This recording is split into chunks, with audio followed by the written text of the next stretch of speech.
Hello, oui, bonjour, cher ami auditeur de Radio Tongossa. Nous sommes à la place de la Nation avec l'une des figures de la Fronde sociale. Nous allons juste lui poser quelques questions et avoir ses sentiments par rapport à cette lutte. Bonjour, Madame Yoli. Bonjour à tous et à toutes. D'accord, à quoi répond votre présence ici?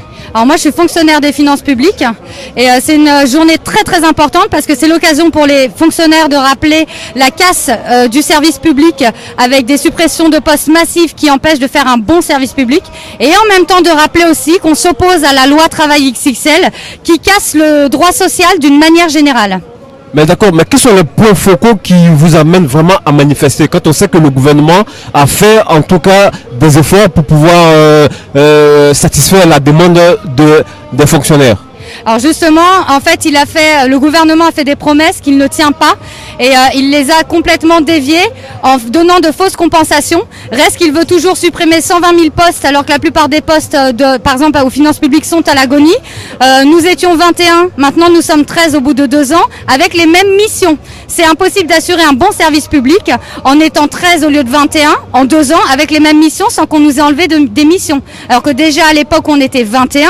C'était impossible d'assurer un service public de bonne qualité.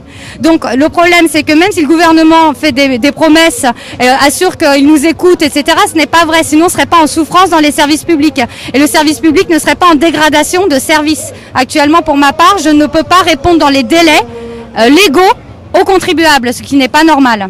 D'accord, et pour finir, quel est votre message en direction des gouvernants? Eh bien qu'ils respectent les mouvements sociaux parce que M. Macron a dit que ça suffisait ce bordel. C'est pour ça que j'ai un mot où je dis le bordel. Ben non, c'est un mouvement social légitime. On ne peut pas ne pas écouter le peuple, on ne peut pas ne pas écouter les mouvements sociaux. Si on occupe la rue comme ça, on est des centaines de milliers, c'est pas pour rien. C'est justement parce que depuis une centaine, là, ils sont en train de détruire ce qu'on a construit au niveau des luttes sociales depuis une centaine d'années.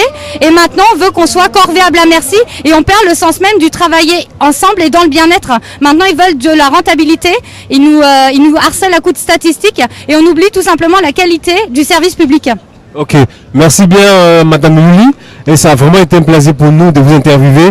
Et puis nous disons comme ça à tous nos auditeurs que nous sommes toujours présents sur la place et nous allons toujours interviewer des personnes qui vont donner leur point de vue. Merci bien. Merci, au revoir. Au revoir.